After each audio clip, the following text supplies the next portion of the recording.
we wake, hear the birds and see the sun. Side by side our fears are done. Oh, the good times just begun. Oh, we know what we have, let's hold on tight. Found what we're looking for in life. Call us crazy, but things are finally right. With you and I, the future is bright.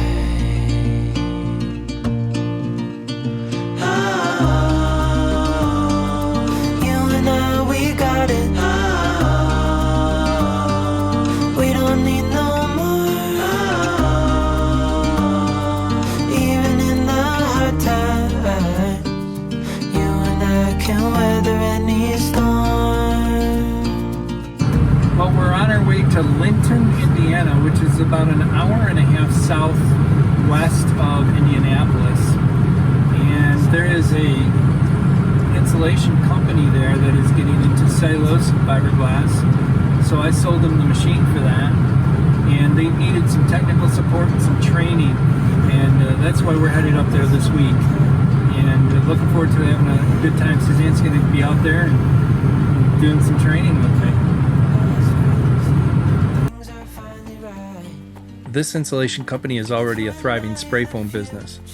They wanted a machine to install cellulose and blown fiberglass into the attics. So this is one of our largest machines, and it has a new innovative remote control that no other machine manufacturer makes. So to train, I climb into the attics and teach them how to spray evenly and to the proper depths. After the job is done, I do a run through of the machine. Here I am demonstrating how to build up pressure in the hose for the wall systems. And SuzAnne gets a face full of cellulose while filming me.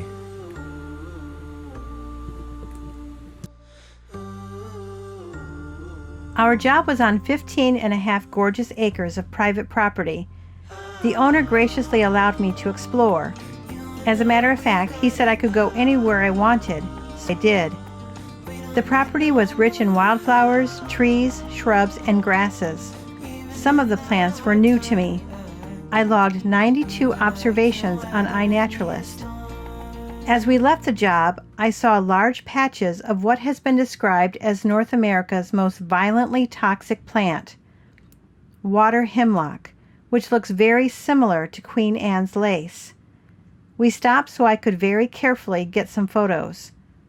This plant is one of the reasons you need to be super careful about foraging or even disturbing wild plants. My next trip was to help another insulation company. This time it was in the Smoky Mountain area. Sadly, this was a solo trip for me this time. I stayed about 30 minutes away from a place called Caves Cove. It's known for a lot of wildlife, including black bear. Believe it or not, in all of our travels over the years, we've yet to see a black bear in its habitat. So a friend of ours posted pictures on her Facebook wall like 2 days before I was to make the trip. She saw 15 black bear in one day. I took 3 trips through Caves Cove, and all I saw was the backside of the black bear. Well, the company is planning to purchase more equipment in the future, and they want my help again. So this time, hopefully I get to take SuzAnne with me. When you think of insulation, you're probably thinking about the fiberglass or cellulose that's sprayed into the attic. Did you know that both of these materials can also be sprayed into a vertical wall system? And that's what I was there for. I was training this crew how to do that. So the company purchased a water pump, hoses, and a wall scrubber. And I spent a day and a half with them showing them how to dial in the right amount of water pressure and how to spray the fiberglass into the wall system. Some people really get nervous about adding water to an existing wall system. Well, we combat that by spraying at very high pressures, which actually just vaporizes the water, and it allows the insulation to stick a lot easier. The next day you visit the house, the insulation is nearly 100% dry. So what we do is we spray the insulation in, we scrub the walls down, and as you'll see that these walls are fiberglass smooth. The cavity looks great.